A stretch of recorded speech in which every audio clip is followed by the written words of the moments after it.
Meu chefe, ele é diferente. Ele não sai da sua cabeça? Não. Preciso da sua ajuda. Estou indo, mestre! E o coadjuvante vai virar protagonista, porque o Renfield vai estrelar sua primeira história solo pela primeira vez em cerca de 100 anos. Porque no dia 14 de abril estreou lá nos Estados Unidos o filme Renfield, que é uma comédia de terror estrelada pela dupla de Nicolas, o Nicolas Cage e o Nicholas Hoult. Lembrando que aqui no Brasil a estreia do filme vai ocorrer em 4 de maio, e o título ficou Renfield, dando sangue pelo chefe. Mas será que você conhece a história por trás do Renfield? Sabe de onde o Nicolas Cage tirou a inspiração para interpretar o Conde Drácula? Se você não sabe, então está no lugar certo. Porque nesse vídeo vamos fazer um passeio pela história e curiosidades sobre esses personagens icônicos. Olá, nerds de todo o multiverso. Eu sou o Igor de Mello e é o seguinte, eu sei que muita gente está vendo o Nicolas Cage vestido de Michel Temer, quer dizer, de Conde Drácula, e deve estar se perguntando o que está rolando. Bom, a verdade é que esse papel é perfeito para ele. Afinal, ele adora essas coisas mais esquisitas assim. Ele tá soltinho nesse filme. Só que dentro de Renfield, dando sangue pelo chefe, o Cage vai ser apenas uma participação especial de luxo, digamos assim. Porque a história vai focar mesmo no ajudante dele, que dá nome ao filme. Você pensa aqui comigo, quantas vezes ao longo dos anos você já viu filmes do Conde Drácula? Muitas, né? Mas me diz, quantas vezes você viu um filme do Renfield, um filme solo? Nenhuma, né? Mas antes de falar do filme, vamos dar uma passeada na história e responder quem é Renfield, que é um personagem muito importante para o Conde Drácula. Digamos que o Conde Drácula é o Batman, o Renfield é o Alfred, à sua maneira, claro.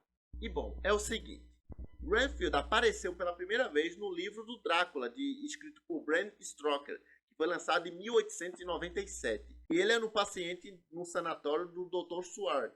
E tinha uma propensão muito estranha de devorar seres vivos como insetos, aranha, pássaros e ratos, acreditando que isso ia lhe conceder uma vida longa. Mas o que poucos sabem mesmo é que o Renfield tinha uma conexão com o Drácula, que ele frequentemente falava em sua cela. E assim, embora pareça que o Renfield é uma vítima inocente nas mãos do Drácula, na verdade ele é um personagem bem complexo e bem perturbado. Deleitava, digamos assim, sua própria loucura e na ingestão de criaturas vivas, como falamos. E aí ele se via o Drácula como uma espécie de familiar e estava disposto a realizar qualquer tarefa que lhe fosse atribuída, mesmo que incluísse ajudar o Drácula a transformar a Mina Harker em um vampiro. Só que a relação entre Renfield e Drácula sempre foi muito abusiva e eventualmente fez com que o personagem recuperasse a sua consciência e traísse seu mestre, como vimos no filme. E aí ele alertou a Mina Harker sobre as intenções do vampiro e até lutou contra o Drácula. Só que a sua vitória foi de curta duração e acabou levando à morte. E ele é um personagem muito complexo e intrigante. E embora ele seja considerado pequeno em comparação ao grande Lord Drácula, a sua presença é duradoura e amplamente retratada nos cinemas, na televisão e nos livros. Então, qualquer ator que vai interpretar o Renfield tem uma oportunidade muito boa para mostrar o dilema de um homem que está a um passo da imortalidade, mas nunca consegue alcançá-la de fato. E uma das performances mais memoráveis desse personagem foi a do ator Dewitt Fry, que foi no filme Drácula, de 1931. Só que também tiveram outros grandes atores que deram suas próprias interpretações também impressionantes a esse personagem. Um dado interessante a respeito desse filme que vai ser lançado em 2023, porque ele está sendo considerado uma sequência direta daquele filme Drácula de 1931. Então essa informação nos diz que o Nicholas Hoult vai fazer o mesmo personagem que Dewitt Fry fez naquela época. Só que uma coisa que deixa confuso essa confirmação que deram é porque, lembrando que no filme original, o Drácula e o Renfield morreram no final. Então eu não sei como é que vai ficar essa questão. E lembrando que o novo filme vai se passar nos tempos atuais, que é até algo interessante também. Porque tira esses personagens de filmes de época e mostram eles dentro do contexto atual, que é bem interessante também. Mas para tentar explicar isso, a cena de abertura do novo filme vai mostrar a relação entre o Renfield e o Drácula no passar dos tempos, mostrando momentos clássicos de outros filmes onde os personagens vão estar inseridos. E aí, já não é nenhum spoiler que na abertura desse filme, o Van Helsing e os padres vão atacar o Drácula na biblioteca. E aí o Renfield vai ter que tomar a decisão de salvar o Drácula ou permitir que o Van Helsing mate o seu mestre.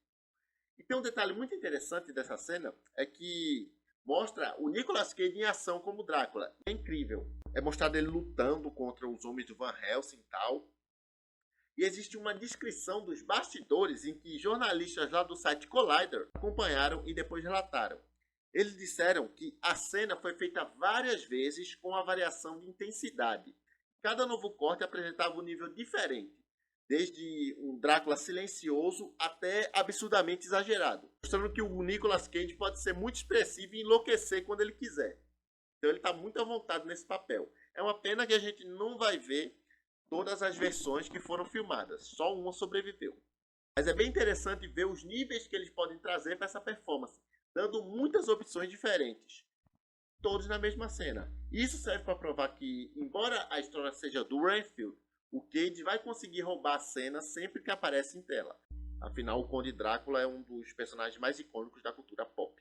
E nesse filme a gente nota outra coisa também, que embora o Renfield seja o servo sofrido de Drácula, que está lá sofrendo há mais de 100 anos na mão dele, até recebeu a super força, mas ele é muito tímido e de fala mansa, e é capaz até de resistir à influência do Drácula, e vai enfrentar o seu mestre. Então essa nova interação dele é uma visão modernizada do personagem, que é retratado como uma pessoa simpática que é forçada a fazer coisas ruins devido à influência do seu mestre, mas chega uma hora que ele cansa. Só que provavelmente ele seria um bom rapaz se libertasse.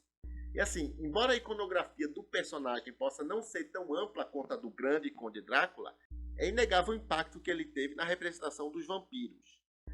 Desde as suas travessuras desequilibradas e até mesmo aquela sua risada aterrorizante. Ele deixou sua marca de diversas maneiras. E talvez sem ele, o Conde Drácula não tivesse sido tão bem sucedido.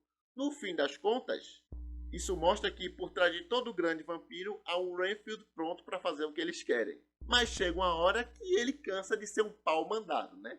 E é essa a história desse novo filme que vai ser lançado ainda aqui no Brasil. Porque depois de mais de 100 anos sofrendo na mão do Conde Drácula, chegou uma hora que o Renfield virou e falou: Desisto! Então ele se cansou do chefe narcisista e mal-humorado dele, qual ele serviu de maneira leal por mais de 100 anos. Mas tudo muda quando ele se apaixona por uma policial de trânsito chamada Rebecca Quincy. E aí ele decide que é hora de dar um basta em sua submissão. Mas só que a tentativa de deixar o Drácula só faz com que o personagem se torne mais vingativo e ameaçador. E é a partir daí a premissa do filme. E tem um humor bem ácido e tem muitos momentos de violência gore. Por isso que é um filme rated R.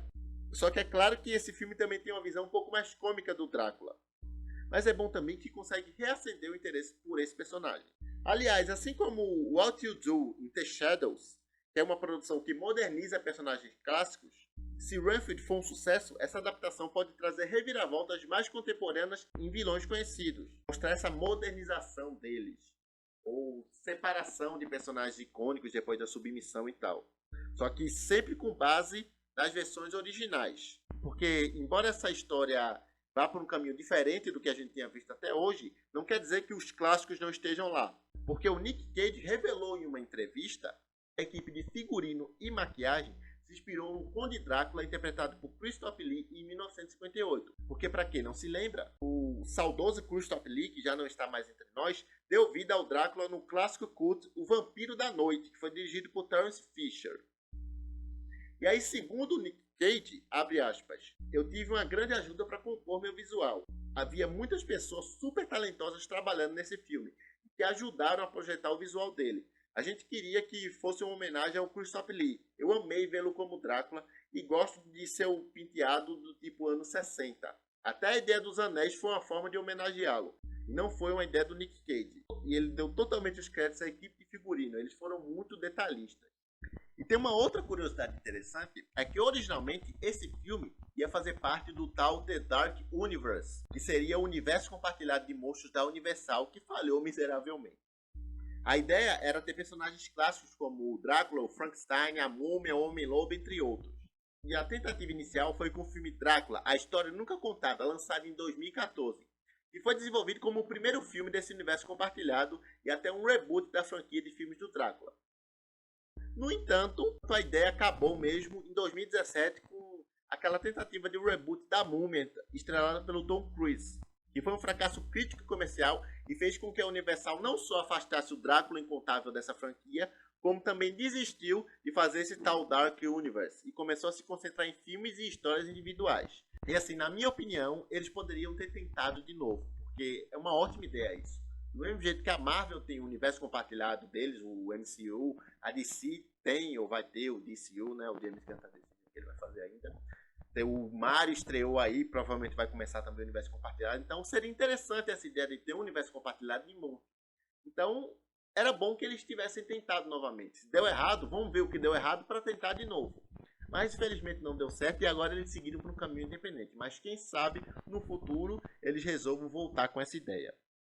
Mas felizmente Renfield não foi cancelado e agora a gente tem esse filme gore, com humor bem ácido, mostrando uma visão totalmente diferente de personagens clássicos. Se essa moda pega, a gente pode ter novas versões e não necessariamente vai ferir o original, o que é bom. E agora faz o seguinte, não esqueça de compartilhar aí nos comentários quais foram as curiosidades que vocês mais gostaram desse vídeo. E se você quer mais vídeos dessa temática, dando uma passeada na história de personagens clássicos e tal. E eu vou ficando por aqui, mas enquanto isso, tá aparecendo os vídeos antigos do canal para você dar uma olhada, tá legal? Então é isso, até o próximo vídeo. Valeu!